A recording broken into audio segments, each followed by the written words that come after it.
Yok mga kaitlog, it's me Pritsilog. Yasumiko at nag-crave ako ng lumpiang toge. Buti na lang meron akong gulay at ingredients na available sa ref. Ginisa ko lang yung mixed veggies, pinatulo para matuyo, tapos binalot ko na. Sobrang excited ko, hindi ko na video from the start. Nakailang balot na din ako bago ko na-realize na gusto ko din pala kayong mag-crave. Nang inggit pa nga.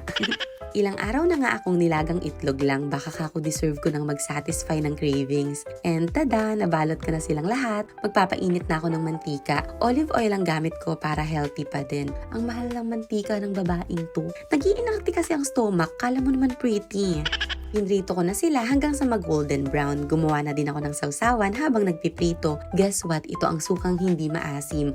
Bawal kasi sa acid reflux ko. Kaya naman tubig to na may onting toyo at suka. Kain na, itadakimasu! Sobrang saya ko nga dahil sa first try na perfect ko agad. Hanggang dito na lang, Jamata.